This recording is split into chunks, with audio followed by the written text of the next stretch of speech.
जय हिंद साथियों। इतना तो बुरा सीएसको को भी नहीं लगा होगा जब बेन स्टोक्स को 16.5 करोड़ में खरीद कर मैच कुछ ही मैच खिलाना, जितना कि बुरा वर्तमान समय में हमारे विपक्षी दलों को लग रहा है। हमारी वर्तमान सरकार कुछ भी काम करे, विपक्षी दल को उसमें कुछ न कुछ कमियां ढूंढनी होती है। चाहे सरकार अच्छा काम करे या फिर बुरा काम करे, विपक्ष का सिर्फ एक ही विंडो होना होता है, उसका विरोध करना।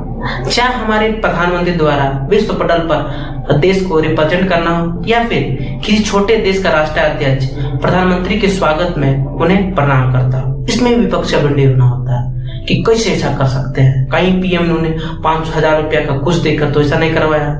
अजब हाल है हमारे विपक्ष का।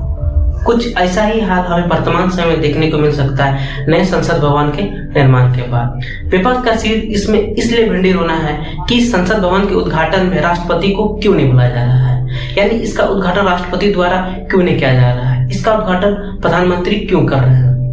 ऐसे बात को सुनने के बाद आपको तो लग रहा होगा कि हमारा विपक्ष कितना बढ़िया राष्ट्रपति का स्वागत करता है। विपक्ष का कहना है कि आर्टिकल 79 के अनुसार हमें लोकसभा, राज्यसभा और राष्ट्रपति ये तीनों ही एक ही अंग है, इसलिए संसद भवन का जो उद्घाटन होना चाहिए वो हमारे राष्ट्रपति के द्वारा होना चाहिए, ना कि प्रधानमंत्री के द्वारा। ऐसा सुन के तो बहुत अच्छा लगा होगा कि हमारा विपक्ष कितना अच्छा चाहता है, जबकि यही विपक्ष है कि कुछ दिन पहले ना जाने राष्ट्रपति को क्या क्या बोलते थे, ये राष्ट्रपति है वगैरह वगैरह वगैरह। ऐसा रहा है हमारा विपक्ष, यानी विपक्ष को राष्ट्रपति से कोई लगाव नहीं है, सिर्फ क्योंकि जो राष्ट्रपति हैं वो भी एक विपक्षी दल के पार्टी के नेता हैं। तो फिर विपक्ष का कहना है कि जो राष्ट्रपति है वो तो देश को रिप्रेजेंट करता है, वो किसी खास पार्टी का होता ही नहीं है। तो फिर जो पीएम भी होते हैं वो भी किसी एक पार्टी के नहीं होते हैं, यानी वो जब रिप्रेजेंट करते हैं तो पूरे देश को रिप्रेजेंट करते हैं, ना कि किसी एक खास या किसी एक पार्टी को। शायद ये बात विपक्ष दल भूल गई है।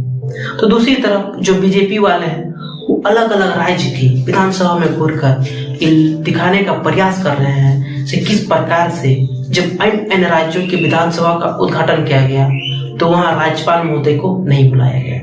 वहां के सीएम और जब कांग्रेस की सरकार थी तो राजीव गांधी, राहुल गांधी और सोनिया गांधी ने इन संसदों यानी इन विधानसभाओं का उद्घाटन किया है, चाहे वो झारखंड हो, बिहार हो, उड़ीसा हो या फिर अन्य राज्य के विधानसभा भवन। सभी जगह बीजेपी वालों ने घूर घूर के ये बताया है किस प्रकार से लोगों को गुमराह किया जा रहा है। तो दूसरी तरफ जब हमारी संसद भवन का निर्माण किया जा रहा था तभी विपक्षी दलों का कहना था कि हमें नए संसद भवन की क्या आवश्यकता है, इसे क्यों बनाया जा रहा है, इतना पैसा का इन्वेस्ट क्यों किया जा रहा है। क्योंकि जब नए संसद भवन का निर्माण की प्रक्रिया शुरू हुई थी तब देश में कोरोना काल चल रहा था। विपक्ष का कहना था कि जो हम इसमें इन्वेस्ट कर रहे हैं इस इन्वेस्ट को कहीं दूसरी जगह करना चाहिए। तो मैं आपको बताना चाहता हूँ हमारा जो देश है यानी जो हमारा पुराना संसद भवन था वो अंग्रेजी के द्वारा निर्मित किया हुआ संसद भवन था, और तब हमारे देश की जनसंख्या कुछ और थी।